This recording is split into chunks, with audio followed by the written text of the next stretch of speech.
మన ప్రభు అయిన యేసు క్రీస్తు వారి నామములో మీ అందరికీ హృదయపూర్వకమైన వందనాలు తెలియజేస్తున్నాను. ఈరోజు మత ఉన్మాదముతోనూ కుల అహంకారముతోనూ రకరకాలుగా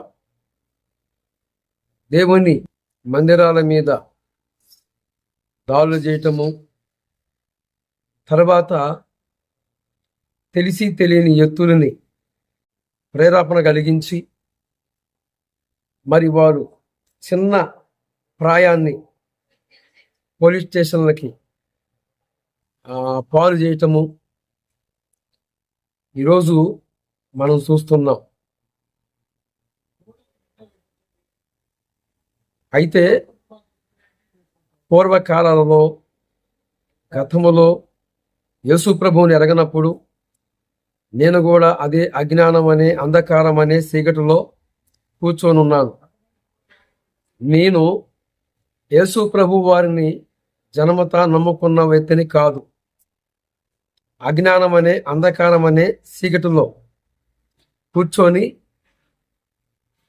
మూర్ఖత్వముతో మూర్ఖంగా ఇప్పటికీ చాలామంది అలాగనే కొనసాగుతూ ఉన్నారు. నేను ఒక శ్లోకాన్ని వినిపిస్తాను, చిత్తగించండి.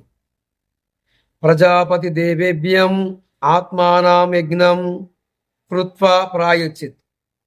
ప్రజలందరినీ నిర్మించిన ఆ ప్రజాపతి మానవ జాతి అంతటి కోసము ఆయనే వచ్చి ప్రాణం పెట్టాడు.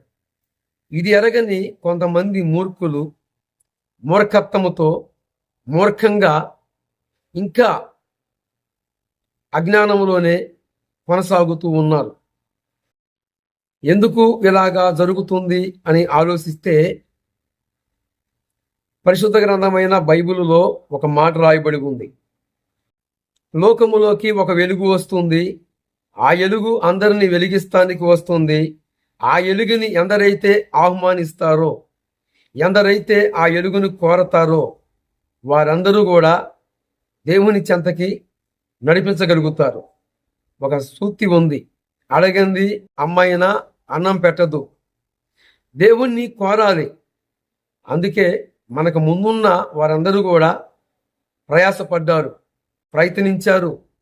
ఎలాగనైనా సృష్టికర్తని పరిచయం చేయాలి, ఎలాగనైనా దేవుణ్ణి దగ్గరికి నడిపించాలి అని నానా విధాలుగా ప్రయత్నించారు.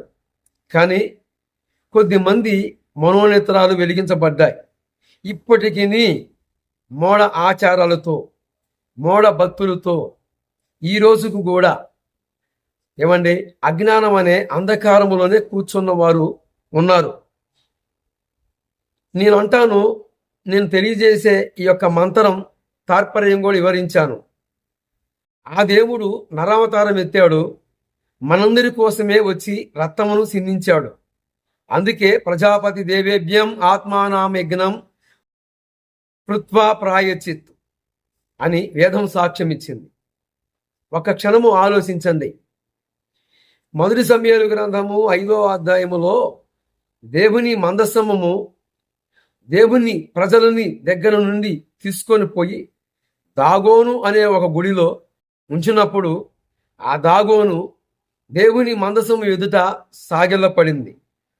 ఇది ఎందరికీ తెలుసు అంటే కొంచెము ఆలోచించండి, గుర్తుపట్టండి.